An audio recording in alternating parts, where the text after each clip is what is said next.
Hi, welcome back. And I am starting off a series. I figured that I would do this now that it's the summer and everybody's like looking and trying to do all the things to prepare for their next homeschool year.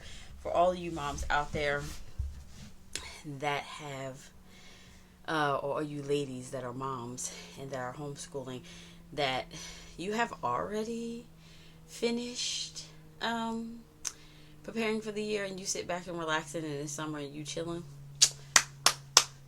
hand clap to you because you a gem. And I'm not there yet. I feel like I have come into a season of homeschool busyness when I have one going to 11th grade and I have one going to 10th grade and one going to 7th grade, and you're talking about college and SATs and all the things, college essay applications, all of these things. I feel like it can be very overwhelming. Not there yet, going into my 6th year of homeschooling, but I am by no means no pro. And so, this is an experience, and it's been good and wonderful, but at times it can feel a little overwhelming.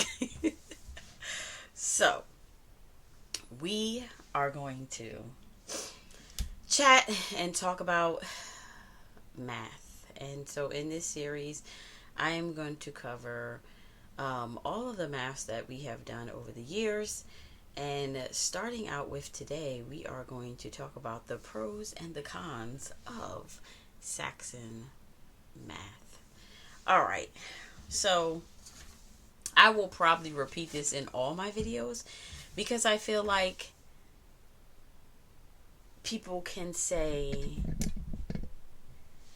because I feel like some maths work for people great and some don't. So even with all of these pros and cons that I may come out with for each of these math curriculums, guys, this is just my experience and my opinion, and based on the way the curriculum is set up itself. And so we are going to start with Saxon math. We use Saxon math 5, 6, 6, 5, 8, 7. Am I saying? I feel like weird saying those. It might be 7, 6, and 8, 7. Yeah. My Saxon users, you know how those are set up. And so, first of all, Saxon is a definite spiral to mastery type curriculum.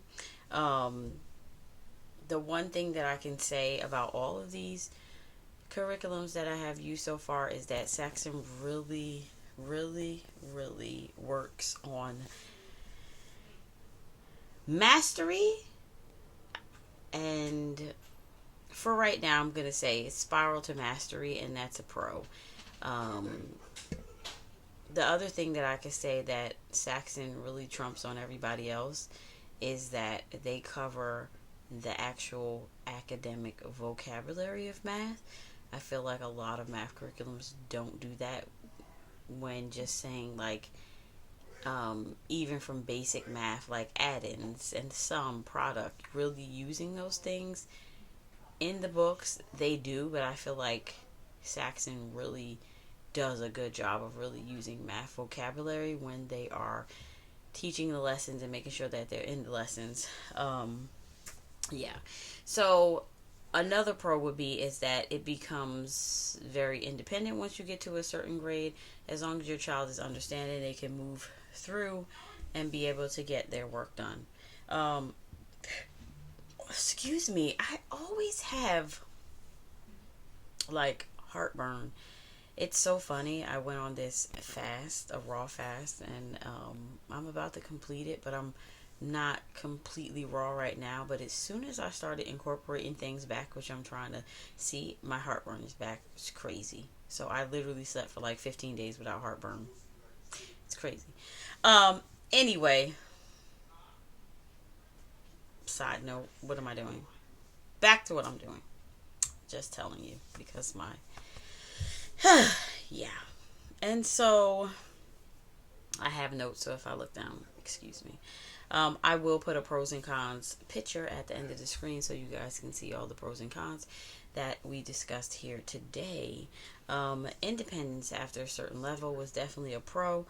It is definitely a curriculum that has no fluff. It is just math. And if you don't know what Saxon math, at the beginning of the day, you have a sheet, whether it's like doing all your multiplication tables or division problems or addition problems. You have a whole page of warm up with Saxon math, and then you actually start your math lesson, and then you do your practice questions for the day. So if you are definitely in the route of college, Saxon is definitely up there for one of those. If you want to go college, you know, all of those things. It is definitely a heavier curriculum. Um, in the beginning, when we first started, um, it was like when Nicole, the math lady, was out.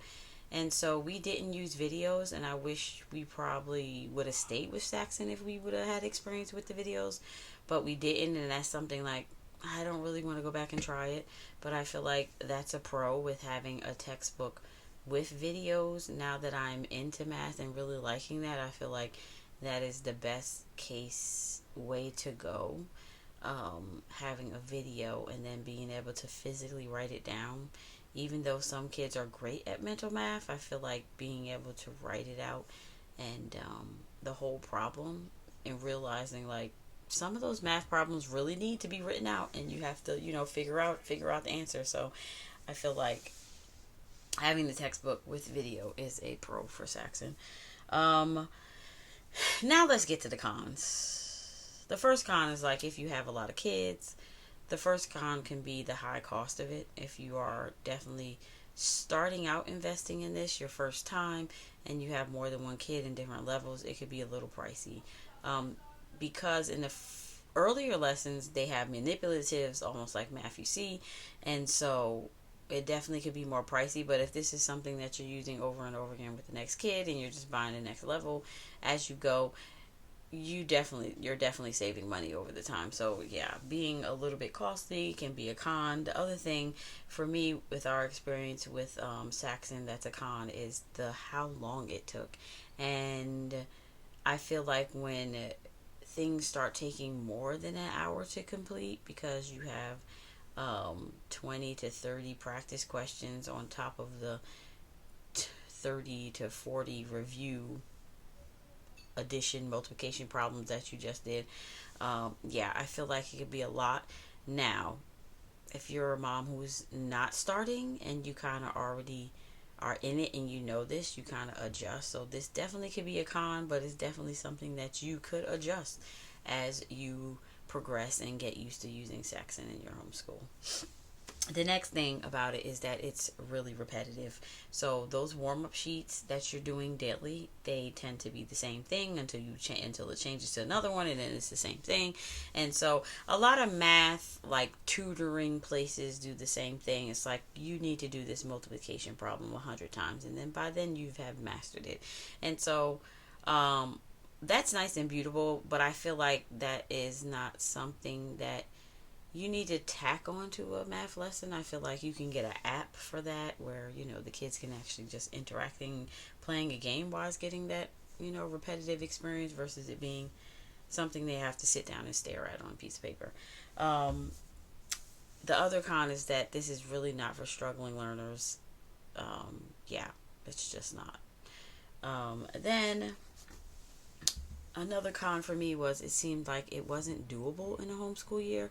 You don't necessarily have kids that are struggling, but kids that are just slow at doing things, you might not get through the whole book in a year. And then the way their books are set up, it's probably best to get as close to the end of the book as you can, because you're possibly going from 7-6 to 8-7. And they might be set up to where they're reviewing something you might have missed, but they might not. So I don't know. Most maths tend to go back a little bit and review in the beginning and then start the stuff that you need to know for the school year. So I'm not too sure on that, but for us, we doing it twice, we didn't get to the end of the book. So also the last con would be, if you are starting this, it could be the prep work for the mom is about a medium type level of prep work if you're doing it for younger kids. But like I said earlier, it does eventually become to where they are independent. So, you know, in the beginning, you just have to be a little bit more hands-on, and then they will take over once they get to a certain age group. And guys, these are just my opinions. So my biggest thing, done with the pros and cons, my biggest thing about Saxon and why we moved on from it was really the amount of work that they were doing. And now that I have been through years and years of doing math, would I choose to go back? No.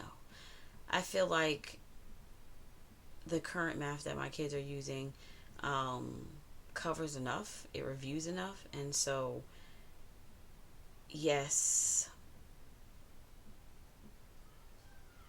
I could go back to Saxon math. No, two of my kids said absolutely not, so we will not be doing that. And so it was just heavy when we used it, and that's why I chose to move on from that. And so yeah, these are the pros and cons. I will list them, put the whole thing here so you can see it, and leave it there. You guys, this is going to be a series, so I will catch you next week in my next video. If you have not taken a look at my other kind of mini series that I just did, take a look in this book. I will link that right here. Pros and cons of Saxon math. Let me know in the comment if you can think of any other pros or cons, and let's start a conversation. All right, peace.